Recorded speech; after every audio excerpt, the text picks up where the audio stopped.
And welcome back to Russell Street Replay. I'm your host, Nikhil Mehta, and with me, as always, is Ronald Tooth.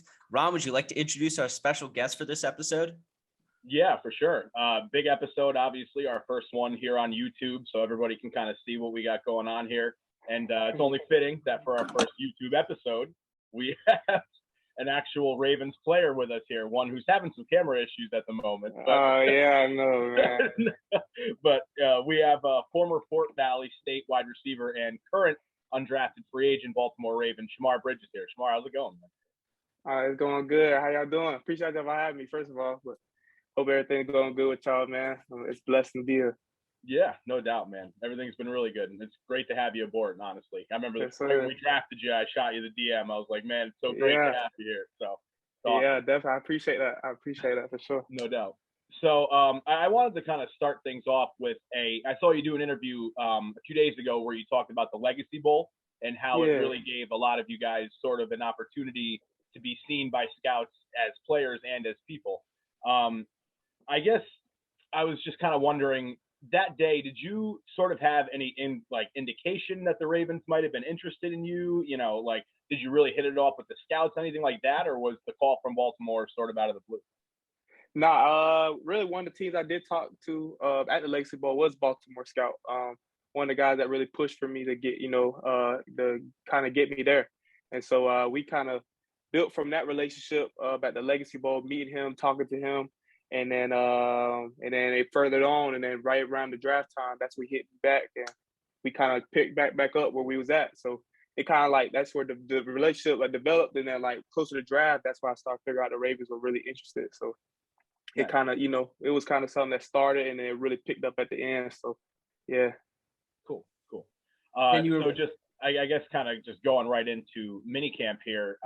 Obviously, this past weekend, you had a chance to go to Owings Mills, get on the practice fields. How was that? And was it kind of a culture shock going from a Division II program to, walking into one of the most advanced facilities in the league? Yeah, so it was great. I had a good time. First of all, I just enjoyed just being in the NFL, practicing. I feel like I performed pretty well, and just picking up on the terminology and understanding what the coaches want out of us and how they want the offense and stuff like that. And then, of course, I'd be lying if I said it wasn't a little culture shock, just going from Division II to having anything you want, drink, food, treatment, indoor practice facility. And then, like you said, it is definitely top tier class organization. Like just being in there compared to, even like some other teams, like, man, all the locker room and everything is just beautiful. So it was amazing, but I wouldn't say like a shock in a bad way. It was just like a dang, I'm here. Like, so I'm gonna enjoy it, and it was a blessing. I loved it. Yeah, definitely. I feel like you arrived when you first walked into the castle. Yeah, definitely. I was like, it is like a castle. I guess that's what it, because when we pulled up, I was like, dang, this is a facility. Like, it's crazy. And then I was like, wow, this is amazing. It just made me like. It kind of gave me a little emotional moment because I know I went through a lot to get here, and it was just like, man, regardless, I'm just going to enjoy it, have fun, and go hard. And I'm here, just try to take advantage of my opportunities. And so, how was your initial experience with rookie minicamp? The Ravens signed a few big body receivers. Obviously, you're one of them, and they have a reputation for really caring about blocking and special teams. So, how do you plan to stand out among the receivers they've already signed? Just lock in special teams, lock in on those things, like you said, do the dirty work, be willing to do the dirty work. I know that, like I said, that's what's going to take. And I want to be with the Ravens. I want to just be I want to be in the league, but of course I want to be with the Ravens. So whatever it takes to stay, that's what I'm going to do. So just lock in with the special team coach, lock in on playing that, and do whatever the team needs, and being mentally, available and strong enough to pick up on the offense in any way that they could use me. Availability is the best, in the league, whether it's health or just being able to understand the offense. So just being able to, come in there, try to pick up as fast as I can, and be willing to do everything that isn't glorified, like other than the catching and stuff, all the other dirty work. I'm willing to do it. So that's what I'm trying to do to stay here. So, yeah. Nice. Love that attitude. I'm sure a lot of the fans love to hear that too. Yeah, for sure. Definitely.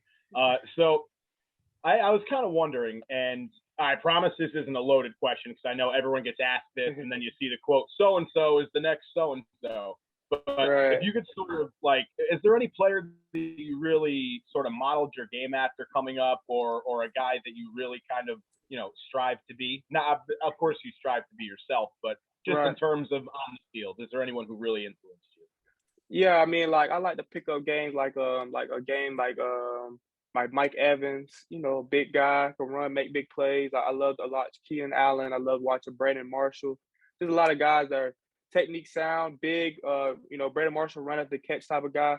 So I really like to pick up on everybody. You know what I mean? And like Jerry Rice is an inspiration for me, because him coming from an HBCU and being, greatest receiver. So I just like to watch from everybody, but of course I like to pick up on the big receivers that kind of are similar to my game. And then when I get there around the vets, I'm trying to pick up on all them that's been there before me. Just anything I feel like I can pick up on anybody, defensive wise, all that. Just try to pick everybody's brain, so I could just try to be the best me and try to, I guess get all the potential out of me that I can. So yeah. So speaking of kind of picking people's brain, this is something that's been a topic of conversation among the Ravens fans for a while. Their new wide receiver coaches, pass game coordinator T. Martin and Keith Williams. What was kind of your early experience with them in minicamp?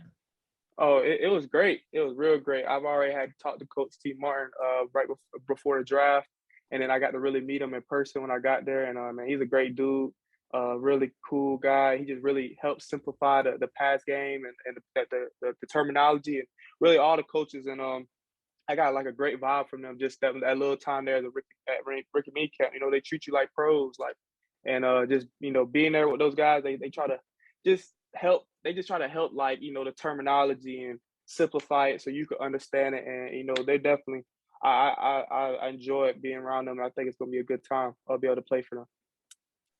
Yeah, they seem like they have a lot of interesting drills and kind of different ways of doing things than you see kind of traditionally. Right. Kind of going back to your college experience a little bit, what was kind of if you could pick out one or maybe a couple of your favorite moments, favorite plays in college? Some of my favorite moments was like when we played first game of the season, we played Tuskegee on ESPN and that was a big game, just being on TV like that. I made some good plays, a touchdown, a big catch over the middle. So that was big. I feel like after the COVID 2021, we had like a small like spring season. We played like 2 games. And the first game we came out, the very first play since we played since 2019, I had like a drag and I took it like 60 yards. So that was real memorable because we just went through a whole time with no season, not knowing who was going to play. And then I think my third, I would say, is my first touchdown in my first game at Fort Valley. It was a home game. I had a fade route in the right corner end zone. So definitely those are some I would never forget. There's plenty of them, but if I had to narrow it down, I'd probably narrow it to those 3 right now. Yeah, I mean, I can't imagine how satisfying that drag taking it to the house right after Man. COVID must have been. Yeah. That must have been crazy. Yeah, I didn't. Yeah. I didn't take it to the house. I was real close. I don't even want to lie here. I don't want to lie. It was close, but it was. I took it to like under the 15, under the 10. So like the next 2 plays we wouldn't score, but it was like that's how I did feel like being gone from football from 2019 and the 2020 season got canceled. Small school, we didn't have the funds to do the testing and do all that stuff. And then we came back to 2021 season, the very first play, we like, nah, you gonna start it off. And it was that feeling like I'm here, you know what I mean? And I'm not going nowhere. And I'm just, from that game on, it was just like I felt like a even better player. And that was like a great feeling. So yeah. Nice.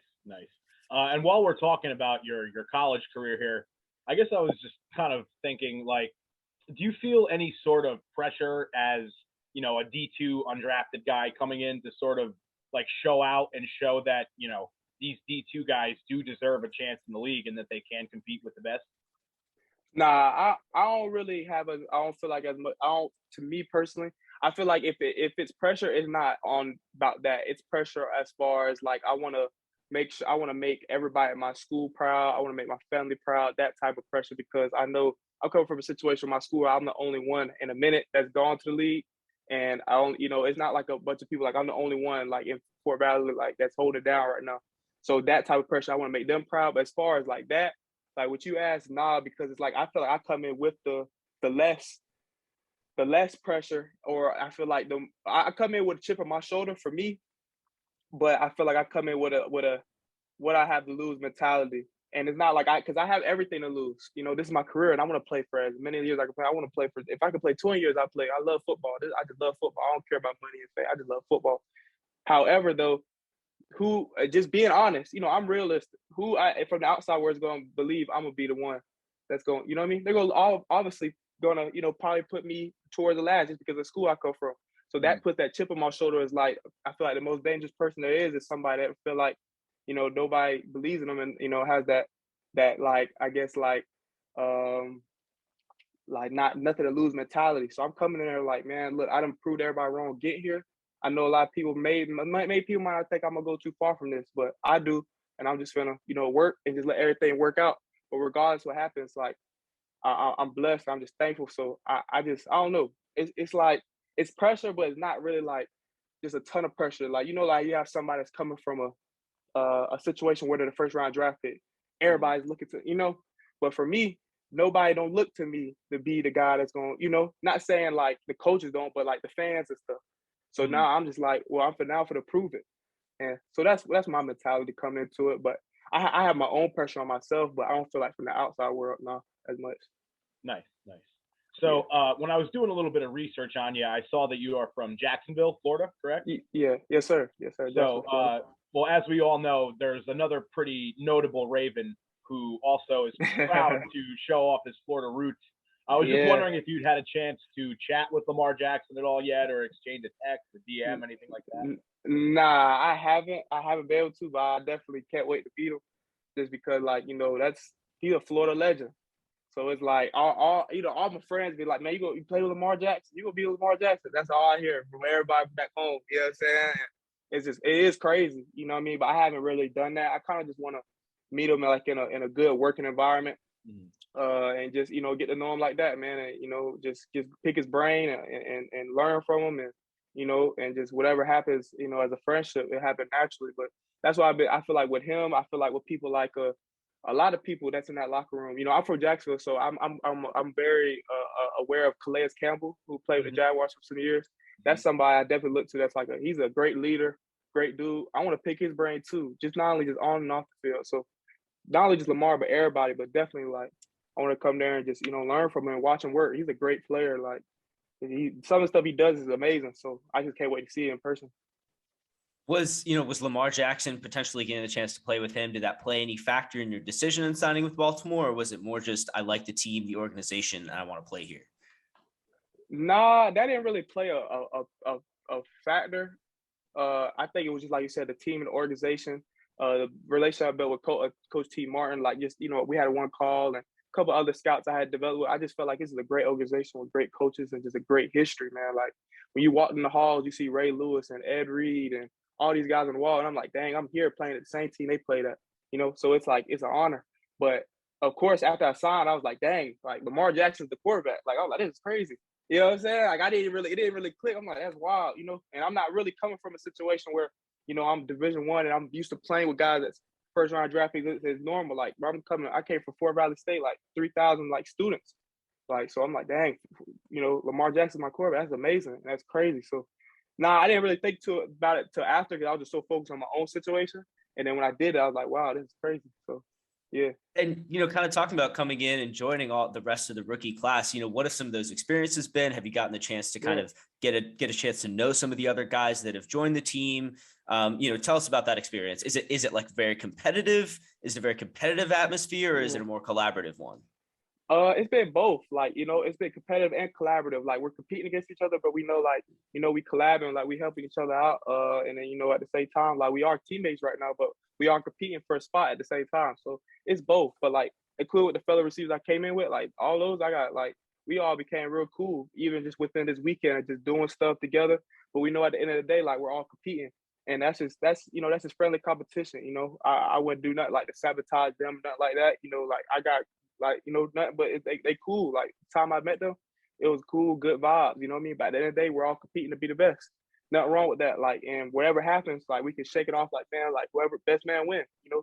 But it's definitely been cool coming in there and I think that would make me even more comfortable coming in and see how cool and nice and like welcoming people were, rookies and people that's already been there. So that just made my experience there even smoother. Nice. So speaking of the experience in well, it was Owings Mills this weekend, will be Baltimore. Did you get a chance to explore the area at all, or was it very kind of work based this week? Yeah, it was all work based. We really just stayed near like the facility and just worked and stuff. It was really just like a camp, meetings and stuff like that. So it was great. I loved it. I learned a ton in those days and really just got to see and figure out the ins and outs around the facility and stuff like that, man. And it was just good just to get to work and really just what it is to be a Raven, like a little dose of it. And so I enjoyed it, man. And like I said, just from the coaches, from everybody that's there, very welcoming and like definitely a class A1, like facility A1, just organization. Everybody's definitely just about their business, about winning and the culture. So it was cool. Is there anything in the city that you are looking forward to doing? Maybe grabbing a crab cake, something like that. Yeah, I don't even know nothing about Baltimore, so that's why I don't know. Really? I've never been there. I've never been like nowhere up north. I've never been like I like it's like I was in Baltimore, but it really was like I was there because all we was going from was a facility back to the hotel, So I didn't get to see nothing really but some trees and stuff. So like I don't even know really what's going on up there, but I would say I just want to go see what it looks like. Like I'm from Florida, like everything is so much different from where I'm from. And so I would just love to see what the city's like and just search around what is Baltimore. So that's gonna be my cool experience. I feel like just searching the world, and just looking and find new things. We'll tell you the hot spots. Don't worry. Yeah, I've got plenty. I've got plenty of restaurant recommendations too. Oh yeah, I appreciate it. So one kind of fun question I'm always curious about: if you didn't play wide receiver, what position do you think you'd play? Safety. DB, definitely. Did you play defensive back, safety in high school or any of your previous college career? No, not in college, but a little bit in high school, a little bit when I was young. But I definitely played DB. My pops. Well, crazy story. I'll just probably put on. I mean, it's kind of been kind of floating around. But my pops played for the Ravens. Back when like in 2001, he had a short little stint with the Ravens. He named Davian Swain. He played receiver for Ravens right after the Ravens won the Super Bowl, and he came from Alabama State. And so he's my stepdad, but I call him like my pops, like my dad, too at the same time. And he's trained me my whole life, and he trained me receiver and DB stuff. So with that being said, like I always knew if receiver didn't work out, I had to do DB. So I feel like if I wasn't playing receiver, I could definitely play DB. Nice. So, yeah. And that must be pretty cool to put on the same team jersey as your pops. That's pretty awesome. Yeah. How did that feel for the first time? It was super weird just because of like I said, my whole life he's always told me because he went to the Ravens, he bounced around CFL and Arena, just different teams, bouncing around but my whole life I've always heard the stories about he played on the Ravens, that he had little pieces on Hard Knocks back then in 2001, so I've seen it. So it was just like my whole life, he's been talking about this and just groomed me for this moment, for what I'm gonna go through right now. And then like when it got close to time, I remember him telling him, I'm like, the Ravens been showing a lot of love. It would be crazy if I go to the same team as you. You know what I mean? Like, and then you did. That's creepy. And then I ended up going. It was like, that was real creepy. Like he had a real emotional moment. Like I've never seen him really cry for her, and that's what he did. And it was just like I guess it's just like I don't know. God just does things. You know what I'm saying? And just like I'm here, at the same spot he was like 20-some years ago. So it's kind of crazy. And but he was definitely just to put it on, and I sent him a picture of the jersey and everything, and being the jersey, he was definitely like just proud of me, man. So yeah, nice. That is awesome. Yeah.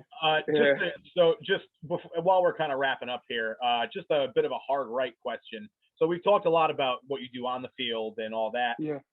What do you like to do off the field? We'll say a day off, no practice, nothing going on. What does Shemar like to do? I just like I really like to chill. I'm not really too much just to do that crazy. Like I either like get on YouTube, HBO Max, Netflix, just chill with friends, hang out. Probably tomorrow, like, cause now I'm right back. I'm in Jacksonville right now before we have to go back to Baltimore this weekend. But like, just do stuff with friends, like go to Top Golf or we have like a hockey team in the city, so we go to a game or just do something like that. I don't like to do nothing too crazy. Just kind of like just do some fun stuff that's that that means something, that's memorable.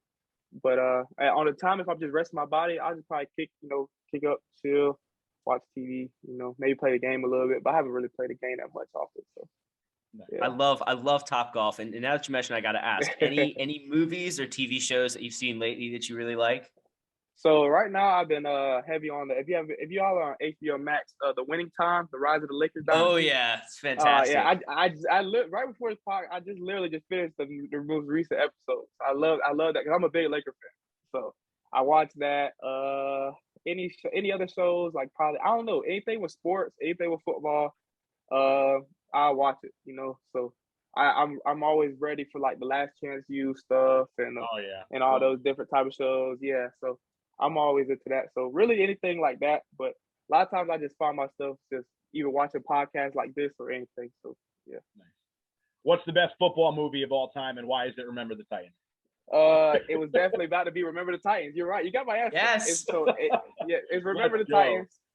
It's Remember the Titans. That's just a movie that it's self-explanatory. I mean, it's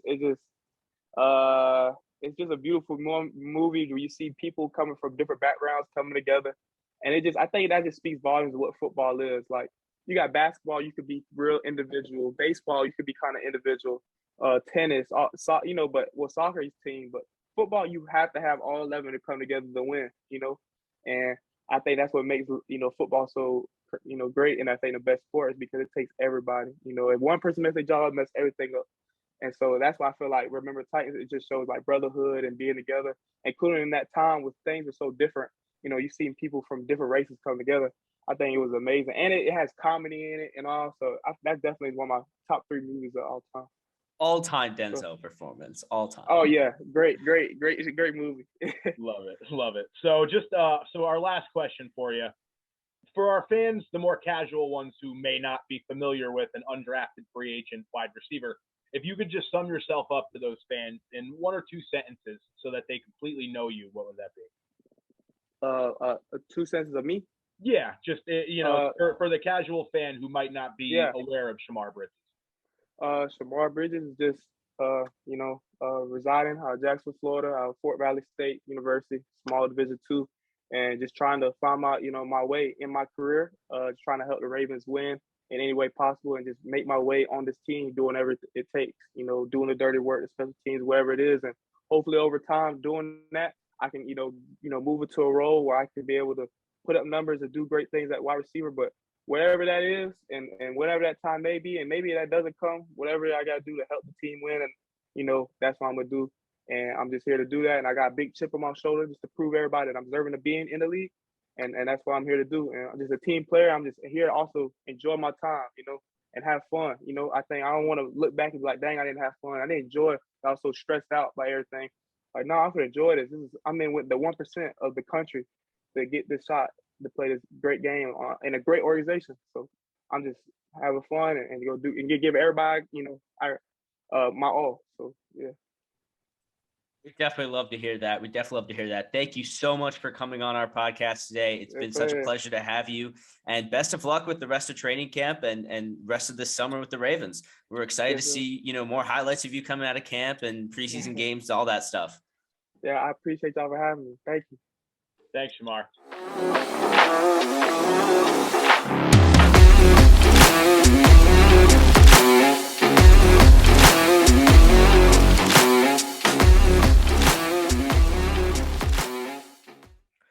So that was a fantastic interview with Shemar Bridges. I really, really enjoyed that, and I love his attitude, and I know a lot of the other fans will too. He seems like he knows what he's kind of in for in terms of what the Ravens, the coaching staff usually demands out of their players. But I also love just, he wants to have fun, and I think he knows that this is an organization you can kind of do both with. They like enjoying themselves, having a good time, and working on football, and he seems to be really excited about both those things.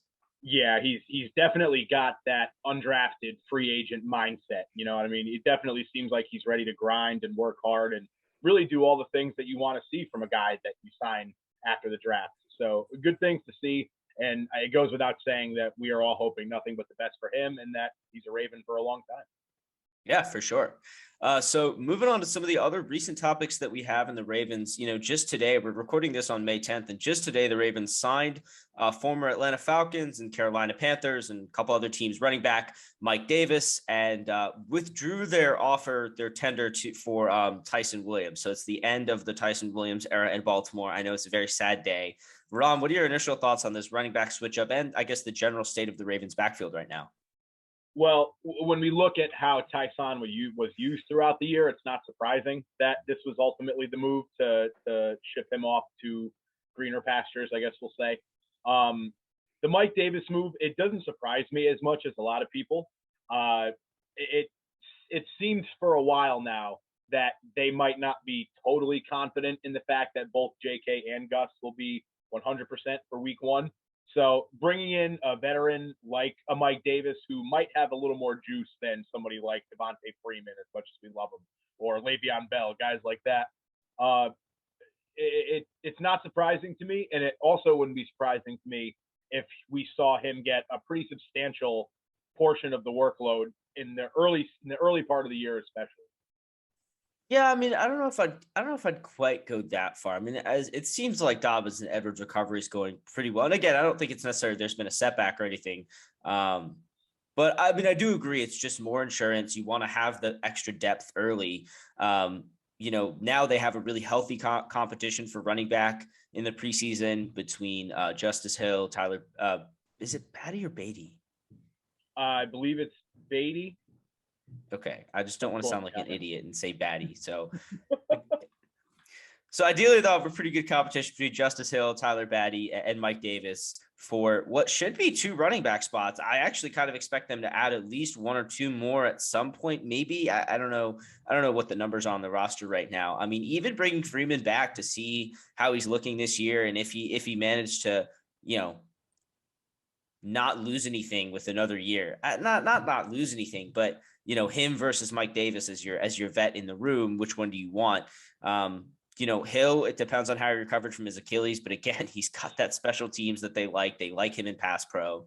I think Beatty's real. I mean, I really like Beatty as a pick. I've been watching a lot more of his film and just seeing a good third running back, a guy that you can give the ball to and, not be super, maybe he's going to break off 1 or 2, but in general can just kind of do the things you want and also can catch the ball really well out of the backfield. I think that's the thing I'm really excited about him for. So it's a fine switch up to the backfield. Williams was going to probably be gone anyway. It didn't really seem like the coaching staff, trusted him at a certain point last season. So yeah. The first, or was it the first or the second? I think it was the first. Whatever the Cincinnati game was at the end of that one, I think that kind of really sealed his fate in the coaching staff side. Yeah, and it seemed like, he was playing some snaps on special teams, but he wasn't popping. Not the way like a guy like Jalen Ferguson actually popped on special teams quite a few times last year. And I think that was part of the reason, along with injuries, but part of the reason why he was getting more snaps by the end of the season. And I didn't hate him. He, like, as far as like a backup outside linebacker hybrid defensive end, he's not bad, especially when he can pop on special teams like that. But when Williams isn't contributing in the passing game, isn't contributing on special teams, it's tough to keep him in. Speaking of the passing game, can Jarvis Landry just hurry up and sign in Baltimore? It just seems like this should happen. We're waiting for this to happen. I don't know if I would imagine it has to do with the Ravens having to figure out a bunch of contracts at once, signing all the rookies, having to account for 2 first-round draft picks and kind of clear all that space. But it just seems like a move that is going to happen. So we should make it happen. Are there any other receivers out there on the market that you would even want other than Landry? I think Landry's probably my number 1 preferred wideout. I know some people have said, the Julio train the Julio train will never stop. The Julio Jones to Baltimore train will never stop. But to me, the other options like, Will Fuller, T.Y. Hilton, I know Landry was injured last year, but other than that, he's played every game in his career so far. So I think I'd rather have him than guys who just seem to be older and just a little bit more fragile at this point, honestly.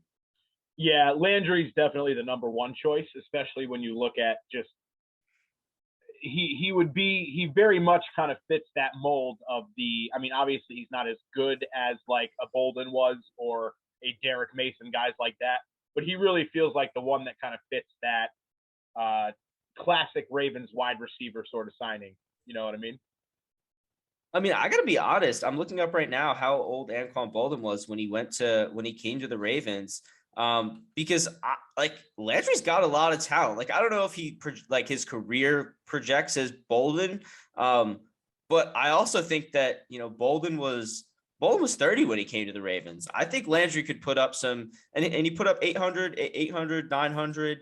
And then he went back to San Francisco. He went to San Francisco and had a couple 1,000-yard seasons. He was 33 and 34, which is still crazy to me. So he is in a tier above, but I could see Landry coming in and putting up 900 yards in Baltimore in a full season. I could just, as a number 2 receiver in an offense that still is going to pass the ball quite a bit. They passed the ball a lot more last year. So I just think it just makes too much sense. He fits the ethos.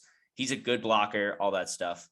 And then obviously it sort of seems like things didn't really end ideally in Cleveland. So he's also got that chip on his shoulder now. Why not go to a team that gets to play him twice a year?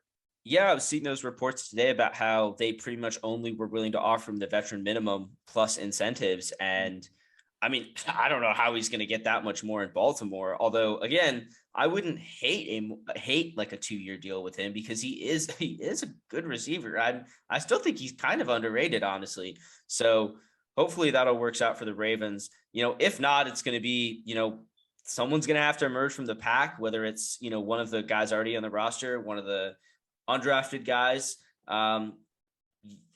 Don't overlook the prospects of them going out and just signing like Emmanuel Sanders too. You know what I mean? That's what. Yeah, but like, what is that? Like, what does that do? I don't know what that does for the offense. Like, I'm not saying that I support it. I'm just saying that feels like the move they would make. He's just like, I'd love to go out and go get Odell, but I don't think that's possible at this point. Fuller, Fuller is such a weird case because he's definitely got the highest ceiling out of all the guys outside of maybe Odell as it stands now of all the guys in the market. I mean, we've seen him have elite, beyond elite performances. It's just a matter of staying on the field. Yeah, and the trouble is like, there's debates about what is injury prone and is that a real thing? And it's just not. I think there's higher risk, and it's just risk I don't want to take with a guy like Hilton where, if you're counting on him or Fuller to be like a consistent second wide receiver and, let Tylan Wallace and James Proche work out of the slot more, and then all of a sudden they just keep getting injured. Well, shoot, why'd you even sign him? So I just think Landry's the option, and it just seems like it'll happen unless he really doesn't want to sign here for some reason. Yeah. Hopefully it's not Deshaun Jackson. I saw somebody mention that the other day on Twitter and my head almost exploded. Yeah, it's just, I mean, again, it's the kind of thing you wouldn't necessarily rule out them doing. I mean, they signed Mike Wallace, got a bunch of production out of him randomly too. So I don't know. The one thing is you never really know. Wide receivers can sometimes just kind of pop off. I mean, Will Fuller could come back, have a 17-game, 1,000-yard season. Like it's, so I'm very curious to see where they go. Some of the other kind of early reports out of training camp, apparently Hamilton has been really looking good, although that's not surprising. Travis Jones as well. They just got a lot of big dudes flying around catching footballs, whether it's Kolar and Likely, all the wide receivers. It just seems like that's a huge focus for them in camp. What are some of the other things that you've heard out of camp? What are some of the things you're kind of your reactions to them? Well, the big thing for me was when we saw the little video the other day of Kyle Hamilton wearing the green dot on his helmet. That to me signified a lot. And I'm not going to read too much into it because at the end of the day, it was during the rookies portion of camp. So he's not surrounded by the guys that he's going to be surrounded with come, June and August when they really start getting into the nitty gritty of things. But at the very least, it shows me that, and I shouldn't say shows me because it really feels like it was obvious when they drafted him, but they eventually plan on him being sort of the quarterback of the defense, throwing that green dot on him week one of camp really just kind of bolsters that and says, okay, they think that they have their future, signal caller on the defense really going forward for potentially the next, 5-10 years, who knows? Yeah, I'm sure that's probably in the thinking somewhere. I mean, part of it also there's literally no one else in the rookie camp who could have possibly worn the green dot on the defensive side of the ball. I mean, all the linebackers were undrafted guys. You don't really want to put on a corner. I guess Demarion Williams is a slot corner, like maybe, but again, he was, a 4th-round pick. Hamilton's the guy. I am curious to see if they like mix it up at all during the season, because I know they have done that in the past, but it's got to be a guy who's on the field 100% of the plays. And I don't know which guy on this team is on the field 100% of the plays right now, other than Marlon Humphrey once he's fully healthy and Marcus Williams. Other than that, I don't know who plays every snap. And I could see it being Williams. But if they're planning to play Hamilton pretty much every snap as a rookie, which I wouldn't be surprised by, and potentially more than they're going to play Clark, they're not going to play Clark every snap, then they might give the dot to they'd have to give it to Hamilton at that point, which I wouldn't hate. I really want to see what happens with Clark, Hamilton, and Marcus Williams this year, because I think Clark getting the chance to play a different role helps the Ravens in a lot of ways. And I don't know. I think he's one of the guys that's better in Baltimore than he will be most other places. I think New York with Wink, he probably, would do pretty well knowing that defense really well. But I don't know if he succeeds as much elsewhere.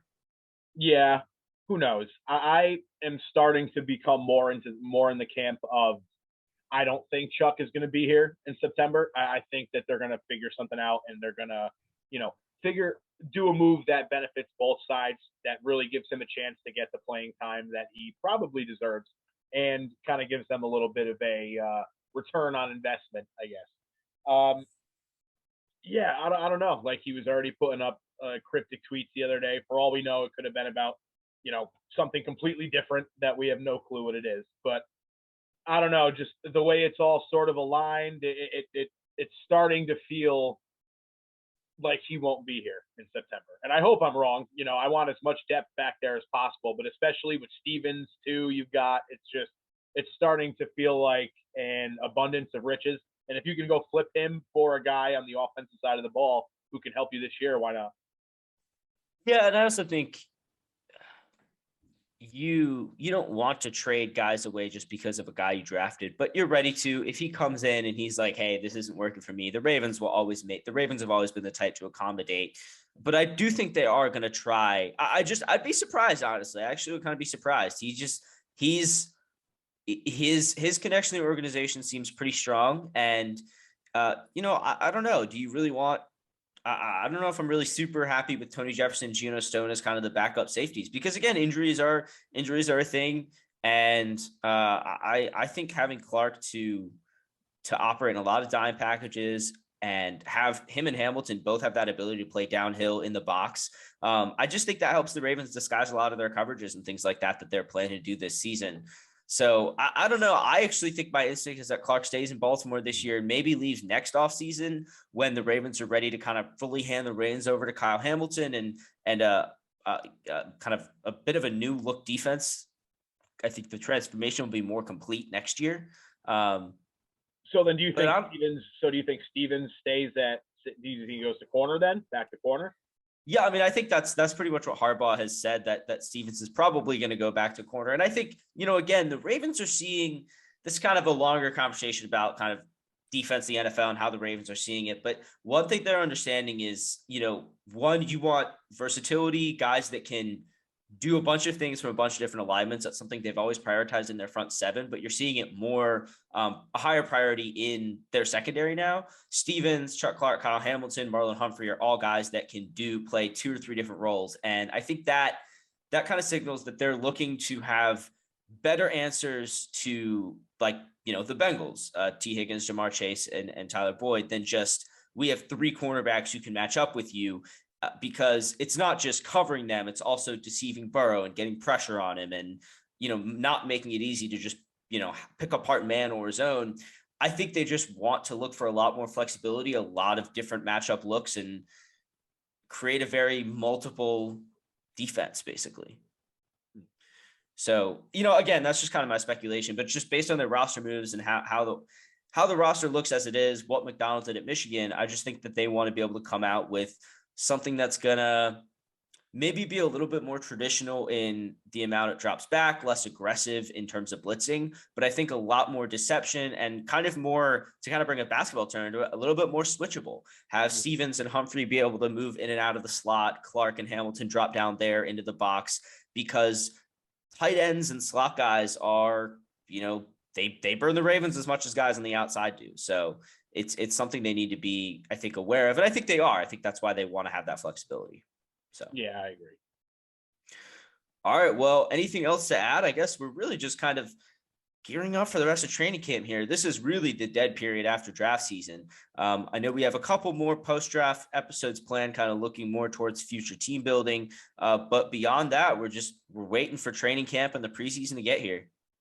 Yeah, that's pretty much the point we're at. I'm excited to spend some more time hiking in the woods over the next couple weeks to month, we'll say, while things just sort of die down. Hopefully we'll be able to have more guests on going forward leading into the season like we did with Shemar. Obviously, some more of our incredible Russell Street Report co-hosts will be, coming on and chatting with us a little bit. But besides from that, yeah, it's starting to get to that really dead time of year. Yeah, so thanks so much as always for joining me, Ron, and thanks for everyone for tuning in.